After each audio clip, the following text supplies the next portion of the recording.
Aujourd'hui, on va parler de cash, de moula, d'oseille, bref, quelle que soit la manière dont tu l'appelles, on va parler de comment maximiser tes revenus en tant que professionnel de la data. Parce que oui, je me rends compte qu'il y a pas mal de gens en fait qui sont un peu frustrés de combien ils sont payés et j'avais envie de vraiment t'aider à maximiser le tout. Bon, surtout que le cash, l'argent, c'est des sujets tabous, donc on va pas se mentir, c'est pas facile de trouver de l'information. Puis moi, j'ai un œil canadien, j'ai une vision canadienne, et dans ma vision nord-américaine, bah forcément l'argent est moins tabou. Et franchement, on reste jusqu'à la fin parce que justement le dernier levier, c'est pour moi le levier le plus important. Allez, c'est parti, on rentre dans le dur, on parle dès maintenant du premier levier qui va te permettre de maximiser tes revenus. Donc déjà, le premier levier, c'est le positionnement et la perception de valeur. Déjà, le premier truc, il faut que tu arrives à te dire et à te positionner en tant que profil rare. Donc tu dois te spécialiser sur un segment précis pour régler un problème précis, tout simplement. Pour être vu quelque part comme la solution évidente, à partir du moment où les recruteurs ont le choix entre plusieurs profils, ils te choisiront plus facilement parce que tu t'es correctement positionné. Par exemple, à partir du moment où tu as des bases assez solides, tu peux te spécialiser dans un secteur, comme le secteur du retail, donc de la grande distribution, où tu peux aussi te spécialiser par technologie. Ça peut être aussi un point intéressant à voir. Puis aussi, identifie une douleur classique que les entreprises ont. Et puis les douleurs classiques, les problématiques classiques, c'est la problématique en termes de fiabilité de données, en termes de qualité de données, en termes de livraison de données, des problématiques de gros volumes de données aussi. Donc bref, tout ça, tu dois être vu comme une solution évidente pour pouvoir avoir un bon levier en termes de rémunération. Aussi, deuxième point, c'est créer un narratif et créer un narratif et ce narratif va te permettre de créer de la valeur. Sois capable de créer sur ton CV assez vite, sois capable de mettre en avant les impacts business que tu as réalisés durant tes précédentes opportunités. Mets-le en avant sur ton LinkedIn, sur ton CV et durant les entretiens. Raconte comment tu as pu diviser une facture de cloud par 2, comment tu as rendu un hôtel super efficace avec des pourcentages, ou encore les types de KPI que tu as pu livrer. D'ailleurs, je suis curieux de savoir si ça t'intéresse que je fasse une vidéo sur comment créer un impact business, comment créer et aussi comment le raconter. Dis-moi en commentaire, je suis curieux de savoir. Autre point aussi, soigne ton personal branding. Oui, parce que ton personal branding, c'est la première chose que les gens voient, c'est-à-dire c'est ton image de marque en tant que telle. Donc essaye d'être présent un minimum sur LinkedIn, avec une belle bannière, une belle photo. Et puis sur ta bannière, mets par exemple les technologies que tu connais, ou quelque chose qui met en avant ta capacité de transformer des problèmes en solutions. Deuxième levier qui te permet de maximiser ton salaire, ton TGM ou ton taux horaire, c'est connaître ton marché, donc connaître ton marché et pouvoir négocier parce que tu connais ton marché. Donc déjà un truc assez évident, mais c'est de connaître le salaire que tu peux demander. Regarde sur Glassdoor, regarde sur Levels, informe-toi sur le Discord. Il y a un Discord data, il y a des Discord data, un Discord data engineering avec plein d'informations super intéressantes. Bref, renseigne-toi un maximum aussi via ton réseau pour savoir combien tes collègues ont ou combien tu peux demander. Ensuite, on va pas se mentir, mais ta zone géographique joue énormément par rapport au salaire que tu peux avoir. Pareil pour le TGM ou le taux horaire, si t'es freelance. Si t'es en Europe, il y a un vrai écart entre Londres et la province de France, tu vois. Par exemple, si t'es à Lyon, entre Lyon et Londres, le gap est énorme. Pareil, si t'es au Luxembourg ou si t'es en Suisse, tu vas plutôt avoir des salaires assez élevés par rapport à ce que tu peux avoir à Paris. Pareil pour les US et pareil pour le Canada. Ta zone géographique, c'est finalement l'un des leviers les plus puissants. Donc si vraiment tu veux maximiser ton argent, n'hésite pas soit à déménager, soit à trouver des opportunités en remote. Autre point aussi, il faut que tu comprennes la logique de pay band. Le pay band, c'est ta marge de manœuvre en termes de négociation que tu as.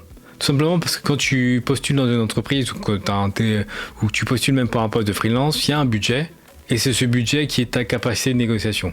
Tu vas peut-être avoir une marge entre 20, 30, voire 40% entre le salaire minimum et le salaire maximum. La clé, c'est te positionner en haut de cette bande avec des justifications solides.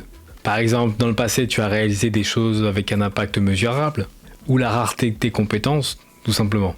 D'ailleurs, moi, je te conseille cet article qui décrit énormément les dynamiques de salaire en Europe et même en Amérique du Nord, de comment viser et avoir le bon salaire par rapport à la bonne compagnie et justement connaître ces compagnies aussi, enfin ces entreprises. Ensuite, il y a des techniques de négociation qui sont importantes à avoir et à connaître.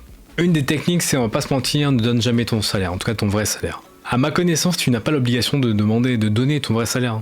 Et si, par exemple, on te le demande, tu dis que tu n'es pas à l'aise de le donner, tout simplement. En tout cas, moi, c'est le conseil que je te donnerais. Ensuite, quand tu as bien avancé les entretiens et que tu es dans la dernière phase, justement, où c'est la phase de négociation, l'idée, c'est de donner tes prétentions salariales, en gros, ce que tu veux avoir en termes de salaire, ou même en termes de taux horaire ou TGM pour les freelance. Tu annonces tes attentes, Et tu dois justement être capable de donner un léger laps de temps pour que le RH ou le recruteur puisse faire le nécessaire pour obtenir ce que tu veux.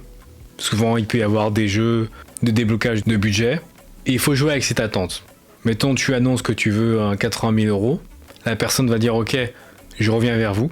Donc, il faut être capable de mettre en place un silence stratégique, un petit jeu de poker menteur en fait. Et l'idée, c'est pas d'être trop needy, mais juste de montrer que tu as ces attentes, que tu as d'autres opportunités.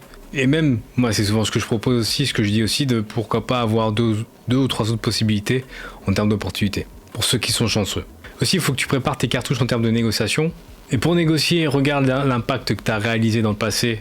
Ça te permet d'avoir une cartouche. Autre cartouche aussi, c'est le marché. Si c'est un marché qui est plutôt favorable pour les devs, pour les data, professionnels de la data, dans ce cas-là, ça fonctionne. Et aussi la rareté de ton profil et des technologies justement que tu connais, c'est super important. Si tu as eu à faire du streaming et que tu maîtrises super bien ça et que le projet en a besoin de gens comme toi, c'est parfait. Tu pourras négocier. Mais ça dépend aussi justement de tes capacités et aussi du marché. Il n'y a pas de magie. Troisième chose, c'est tout simplement booster tes compétences techniques. Et déjà, c'est ce que je dis à tous les profils, c'est tu dois investir dans les bons outils. Et les bons outils, c'est tout simplement par exemple des outils comme Spark. Il faut que tu maîtrises SQL, Python sur le bout des doigts. Parce que souvent les entretiens sont basés sur ça. Technologies comme Airflow, il faut que tu sois à l'aise en data modeling. Pour les outils cloud, AWS, Databricks ou Snowflake, bref, il faut que tu sois à l'aise aussi. Autre chose de super important, fais un projet personnel et parle-en. Très très important. Autre chose aussi, il faut que tu passes d'un mode exécutant, en mode ouais je fais les tâches Jira, en mode problem solver, donc j'ai un problème, je résous un problème business et j'apporte une solution sur la table, je suis proactif. Ça c'est important de mettre en avant cette faculté parce qu'elle n'est pas si fréquente que ça. Et puis côté technique, sois à l'aise aussi de construire une architecture data de A à Z, surtout pour les profils type data scientist ou data engineer qui sont normalement amenés à travailler sur toute la chaîne de valeur de la donnée.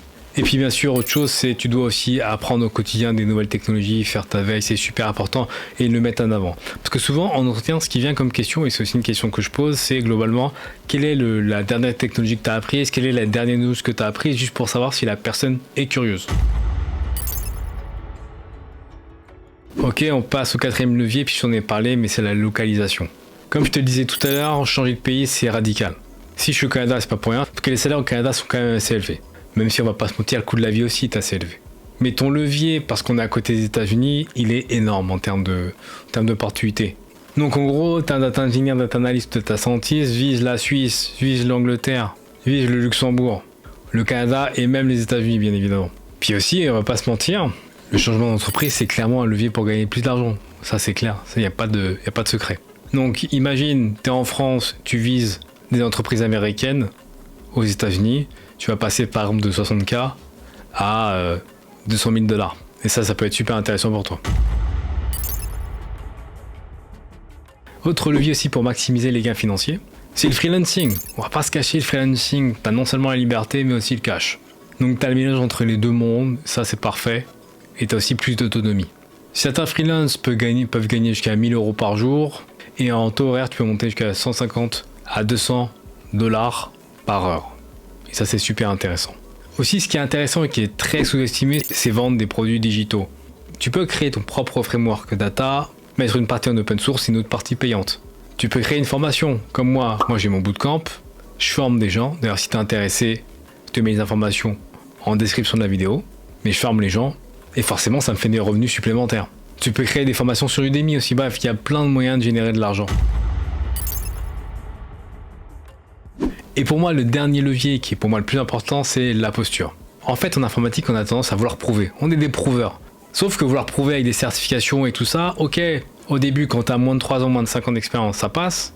Et je t'avoue que moi, je suis contre les certifications, je suis pas fan. Je vais pas dire que je suis contre, mais je suis pas fan. Voilà, faut pas te mentir.